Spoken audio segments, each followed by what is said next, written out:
All right, let's dive into a fascinating puzzle that sits right at the very heart of Freemasonry. It's a question that, honestly, a lot of Masons themselves might struggle to answer.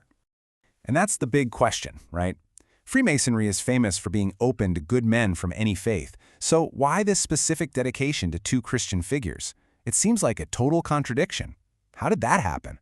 Well, that's exactly the mystery we're going to unravel today. So our investigation really kicks off with this one line. It's a phrase every single Freemason knows by heart, because all of their lodges are dedicated this way. But who exactly are these holy Saints John? To figure out the why, you first have to understand the who. So let's get to know the two men at the center of this whole thing. Okay, so what's so cool here is the incredible contrast. On one side, you've got John the Baptist, this rugged, no-nonsense preacher out in the wilderness. His message was direct, uncompromising. He really represents divine mercy coming down from heaven to us. And then you have John the Evangelist. He's the intellectual, the mystic, writing this incredibly deep, esoteric scripture. He symbolizes humanity's search for wisdom reaching up towards heaven. Masons call them perfect parallels, two totally different paths, two different energies that together make one complete, balanced whole. So we have our two Johns, but their connection, believe it or not, goes way deeper than just theology. Our next clue takes us from the pages of Scripture all the way to the stars. And here it is. This is just brilliant. Their feast days aren't just some random dates on a calendar. They are perfectly aligned with the two most important astronomical events of the year, the summer and winter solstices, the longest and shortest days of the year. In fact, the Grand Lodge of England itself was founded on June 24th, 1717, St. John the Baptist Day. That is definitely not a coincidence.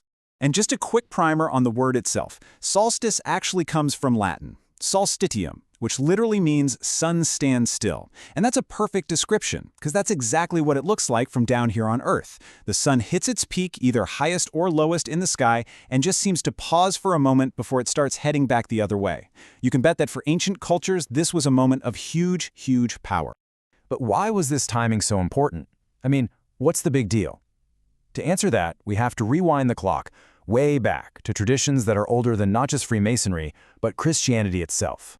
You see, ancient pagan cultures saw the solstices as these powerful cosmic gateways. The winter solstice, the shortest day, when the light starts its slow journey back, that was seen as the door of the gods, where divinity comes down to earth. Then there's the summer solstice, the longest day, when the light begins to fade. That was the door of men, where humanity's spirit could ascend to the heavens. It's this beautiful, profound cycle of light and shadow, of the divine and the human.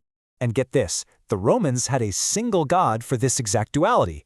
Janus, the two-faced god of doorways, of beginnings and endings. He looked forwards and backwards at the same time, guarding both of these cosmic gates. It's such an amazing parallel, right? One god with two faces and two saints with one name, both watching over the very same celestial turning points of the year. Okay, so we've got the saints, we have the solstices, and we have this ancient pagan symbolism. All the pieces are on the board. But how in the world did they all come together to become this central Masonic tradition? Well, history gives us three pretty distinct possibilities. Basically, researchers have been able to trace this tradition back along three possible paths: ancient pagan priesthoods, the working guilds of stonemasons in the Middle Ages, and of course, the legendary knightly orders from the Crusades. The first theory suggests that Masonry basically inherited a much, much older tradition. Think about it.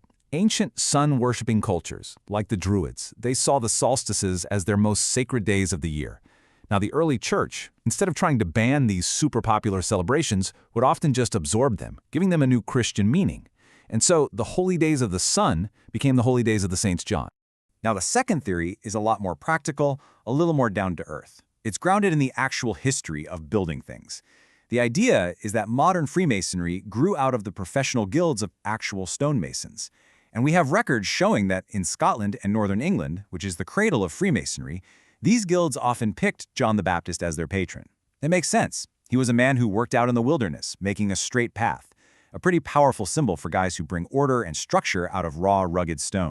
And then there's the third theory, which has all the romance and mystery of the Crusades. This one links the tradition to the great military orders. The Knights Hospitaller were literally called the Knights of St. John.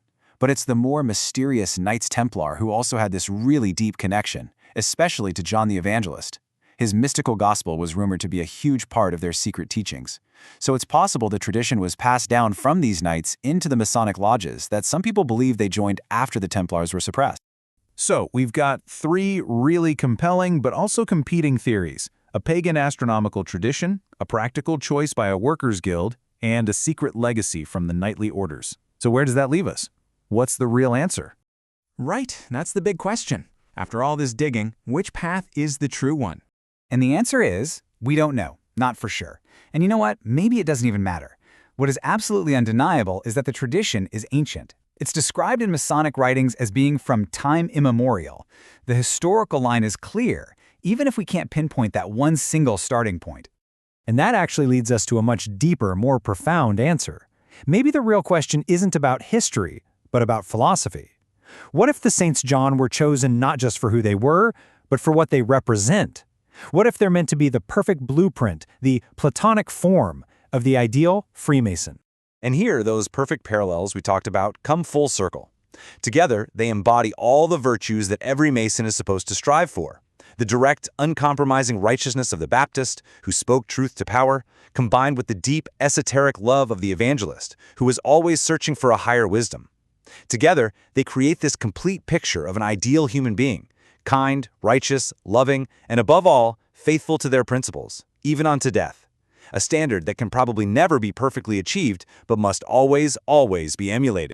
So, a tradition that on the surface just looked like a strange historical footnote turns out to be this incredibly deep philosophical and astronomical symbol, weaving together pagan, Christian, and moral teachings into one. Which kind of leaves us with one last thought. How many other ancient traditions packed with just as much meaning are hiding in plain sight all around us, just waiting to be explored?